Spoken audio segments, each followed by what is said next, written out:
चलिए, प्रश्न क्रमांक 1 का खंड ब पार्ट बी, इसमें आपने फिल इन द ब्लैंक्स रहता है, रिक्त स्थान वाले सारे के सारे क्वेश्चन एक एक नंबर के रहते हैं। यहाँ पे हम तुक्का नहीं लगा सकते, जो पता है उसी को लिखेंगे। ठीक है, चलिए बेटा, यहाँ पे क्या दिया है बेटा, x बराबर 2 दिया है। x के बराबर क्या बोला है, 2, और y के बराबर क्या बोला है। अगर x के बराबर 2 कॉमा y के बराबर 3 है, तो समीकरण में जो समीकरण दिया है क्या, 7x माइनस का 4y बराबर p, ये कोई समीकरण है। तो इसमें हमको p का मान निकालना है। सिंपल से ये है, जहां जहां पे उन्होंने x की पहले वैल्यू बता रखी है, x बराबर 2 बता रखा है और y बराबर क्या बता रखा है, 3, और बोला क्या है 7x माइनस का 4y और बराबर का p। आपको p का मान निकाल सकते हैं आराम से। 7x का मतलब होता है 7 गुना में x, तो हम लिखेंगे 7 गुना में x। तो x की जगह मैं क्या रखूंगा यहाँ पे, 2, तो 7 गुना में 2 ऋण 4 गुना y है, क्योंकि y के साथ बीच में कुछ गुना नहीं है तो गुना मानते हैं। तो यहाँ पे y क्या है, 4 गुना में y की जगह में क्या रखूंगा, 3, तो यहाँ पे 3 रखने पर जो भी आएगा वो p का मान होगा ना भाई। तो 7 दूनी क्या हो गया, 14, और 4 तिया हो गया 12, तो कितना हो जाएगा, p बराबर 2 हो जाएगा। एकदम आसान क्वेश्चन था, इसमें कुछ ऐसा था नहीं कि एकदम से आपको सिखाना पड़े। आपको यहाँ पे क्या है, सिंपल मान को रखना था और उसमें निकालना था। तो यहाँ पे हमारा क्या निकल आया, p के बराबर 2। तो यहाँ पे बोलना है यदि x बराबर 2 और y बराबर 3 है, तो समीकरण में जो p का मान क्या है, 2 होगा। ठीक है, आपको खाली स्थान जब भी रहता है ना बेटा, तो उसमें पूरा लाइनों को लिखना है। आपको डायरेक्टली आंसर जो है रिक्त स्थान ऐसे करके आप नहीं बोल देना, रिक्त स्थान के पहले का 2 आएगा, ऐसे में समझ में नहीं आता है कहानी।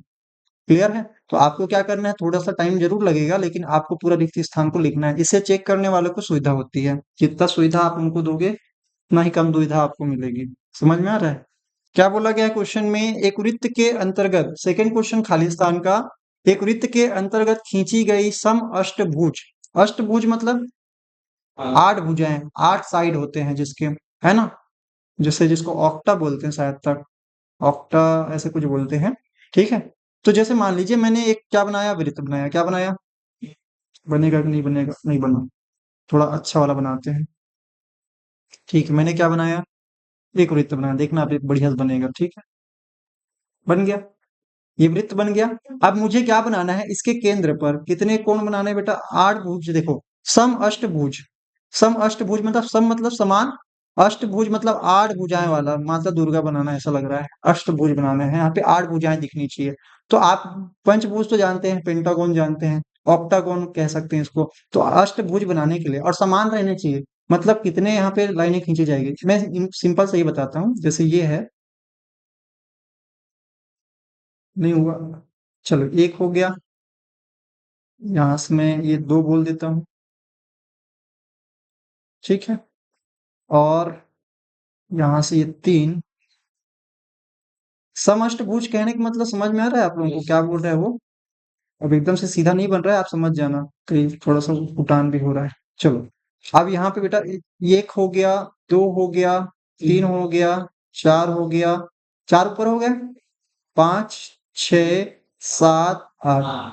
ठीक है, इस प्रकार से ये क्या है, एक वृत्त के अंतर्गत, अंतर्गत मतलब अंदर में, है ना, इनर साइड। आपको क्या देखना है, सम अष्टभुज देखना है। अब इनके क्या बोल रहा है, प्रत्येक भुजा के केंद्र पर, केंद्र पर मतलब जो भुजाएं जो केंद्र पर क्या बना रही है, कोण बना रही है, बना रही कि नहीं बना रही है। तो इन कोण का आपको अंश, कितने अंश का कोण बनाती है, ये आपको पता करना है। मेरे को ये बताओ, जब सर्कल के अंदर बना है तो सर्कल तो 360 डिग्री का होता है ना भाई। मतलब किसी भी सर्कल को देखोगे तो आधा चांदा 180 का होता है, पूरा चांदा क्या होगा, 360। और ये 360 को आप कितने भागों में बांट दिए, मतलब ये पूरा एक चक्कर को आप बोलोगे तो आप बोलोगे कितना, 360 बोलेंगे। लेकिन इसको हमको 8 बराबर भागों में क्या करना है, बांटना भी तो है। समझ में आ रहा है, ऐसे इस प्रकार से क्या करना है, 8 बराबर भागों में बांट देना है। तो बांटोगे जब तो कैसे दिखाई देगा ये, तो दिखाई तो ऐसे ही देगा, लेकिन यहाँ पे इसको हम कैसे बोलेंगे, कितने अंश हो जाएंगे, तो 8 कितने बार में आएगा बेटा, 8 चौक 32 होता है ना, तो बचा क्या, 4, है ना, 40 हो गया, 8 पंचे 40, तो 45 डिग्री होगा। कितना डिग्री होगा, 45 डिग्री। समझ में है कहानी। अगर ये अष्टभुज की जगह में आपको पंचभुज बोल देता तो 5 से डिवाइड करते, अगर चतुर्भुज बोल देता तो क्या बोलते, 4 से डिवाइड करते, तो हर एक कोण क्या हो जाता फिर, 90 90 का बनता है अगर चतुर्भुज बोल देगा। पंचभुज बोलेगा तो हर एक कोण जो है वो क्या हो जाएगा, 5 से डिवाइड करने पर जो भी आएगा वो कोण कहलाएगा। सिंपल है। अगर त्रिभुज बोलेगा तो क्या बोलेंगे, त्रिभुज बोलेगा तो अगर सम, तो आपको यहाँ पे याद रखना है 3 से भाग देना है तो 120 डिग्री का बनेगा हर एक को, है कि नहीं? समझ में आ गया? दो भुज नहीं बोलेंगे भाई कभी भी, दो भुजाओं से बंद आकृति नहीं बनती है। ठीक है, तो त्रिभुज बोलेगा, चतुर्भुज बोलेगा, पंचभुज, षष्टभुज, षटभुज, ऐसे करके जो भी बोलता है तो आपको इस प्रकार से क्या करना है, कैलकुलेशन करके काट पीट के नंबर लाने हैं। समझ में आ गया? अब डायग्राम बनाने में टाइम जरूर लगा लेकिन आपको समझ में आ गया होगा। ये क्वेश्चन रह रह के आ रहा है, क्वेश्चन नंबर तीसरा, खालिस्तान में दिया है, कभी कुछ में दे देता है। और इसमें आपको जनरली ये खालिस्तान में ही दिया जाता है। ये आपके बैंकिंग और कराधान वाले चैप्टर में बैंकिंग पार्ट से है। बोला क्या गया है, यदि सावधि जमा खाता, सावधि पता है बेटा आपको, चक्रवृद्धि ब्याज जिसपे आप फॉर्मूला जो लगाते हैं, सावधि जमा खाता, सावधि किसमें, जिसमें एक बार जमा करते हैं और बार बार क्या होता है उसी पे ब्याज लगता है, ब्याज के ऊपर भी ब्याज लगता है, इसको एक तरह से फिक्स डिपॉजिट बोलो। और क्या बोला है, गणना अगर 6 माही होती है, क्या होती है, 6 माही, 6 माही कहने का मतलब क्या, कि हर 6 माह में कंपाउंडिंग होती है हमारे इंटरेस्ट की।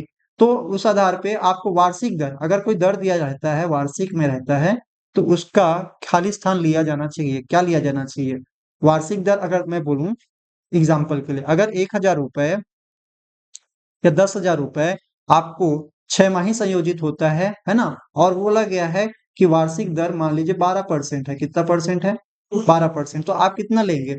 क्या आप अगर 6 माही बोल रहे हैं तो भी 12% ही लेंगे क्या? नहीं, आपको टाइम का क्या करना पड़ता है, डबल करना पड़ता है, अर्धवार्षिक बोलते हैं तो। और जो दर रहता है उसका क्या करना पड़ता है, ये वार्षिक है बेटा, ये क्या है, वार्षिक। और आपका संयोजन क्या हो रहा है, अर्धवार्षिक। इसको हम करते हैं आधा, यानी कि 2 से भाग, तो कितना बन जाएगा ये, 6% तिमाही, क्या बोलेंगे, 6 माही भी बोलो, या इसी को हम क्या बोल सकते हैं, अर्ध वार्षिक भी बोलते हैं, इसी को 6 माही भी बोलते हैं, हाफ ईयरली।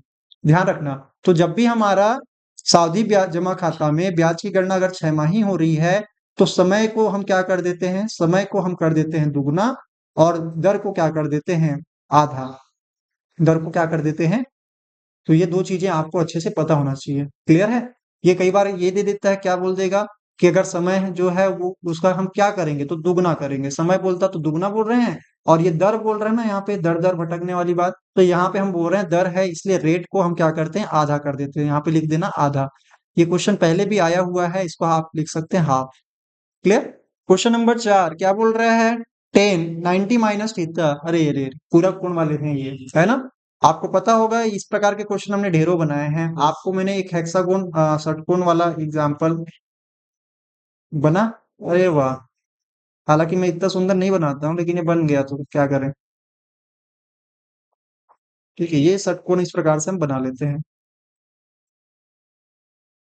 ठीक है, अब इस षटकोण में बेटा आप ध्यान रखना, जब भी हम क्या करते हैं इस प्रकार से हम षटकोण बनाते हैं, हमारे ये फॉर्मूला याद रखने का रामबाण इलाज है। तो यहाँ पे हम सबसे पहले क्या लिखते हैं, 10 यहाँ से स्टार्ट करते हैं। 10 थीटा बराबर क्या होता है, साइन बटे कॉस होता है। और जहां पे सी है, अब देखो 10 का टी से शुरू होता है तो कॉट टी पे खत्म होता है कि नहीं? यहाँ पे सारे सी से स्टार्ट हो रहे हैं, सी सी सी, तो ये वाला भी क्या होगा, सी से स्टार्ट होगा। और यहाँ पे हम लिखेंगे कॉसेक, और यहाँ पे बच गया क्या, सेक। आपको याद होना चाहिए कि जब भी हम क्या बोलते हैं 10 90 - थीटा, ये पूरा कोण वाला है, कौन सा वाला है, पूरा कोण वाले सारे फॉर्मूला है। आपको याद रखना है साइन, क्या चीज, साइन 90 - थीटा क्या होता है, तो कॉस थीटा होता है। मतलब ये दोनों आपस में क्या कहलाते हैं, पूरक कहलाते हैं। समझ में आ गया? और उसी तरह से ये दोनों आपस में क्या कहलाते हैं, पूरक कहलाते हैं, और ये दोनों आपस में क्या कहलाते हैं, पूरक कहलाते हैं। समझ में आ गया? इसी प्रकार से अगर बोल रहे बेटा 10 90 - थीटा, तो ये क्या बन जाएगा, कॉट थीटा। ठीक है, कॉट थीटा बन जाएगा। तो 10 90 - थीटा क्या बन जाएगा, कॉट थीटा। और कॉट रहता तो क्या बन जाता, अगर कॉट रहता, कॉट 90 - थीटा रहता तो इसको हम बोल देते हैं 10 थीटा। क्लियर है? तो इसी प्रकार से आप सारे निकाल सकते हैं। सेक को बोलेंगे तो कोसेक बोल देंगे, और कोसेक बोल रहे होंगे तो सेक, है ना? तो 90 - थीटा जो है उसको बदल देता है। पूरक कोण से हमने बहुत सारे देख रखे हैं। आपको अगर डिटेल क्वेश्चन का फॉर्मूला जानना है तो उसको हम वीडियो में दे देंगे कहीं पर, आई बटन पे क्लिक है। चलिए क्वेश्चन नंबर 5 खालिस्तान का लास्ट क्वेश्चन है, फिल इन द ब्लैंक्स का। किसी वृत्त का व्यास मतलब डायमीटर क्या होता है, उसकी रेडियस का क्या होता है बेटा?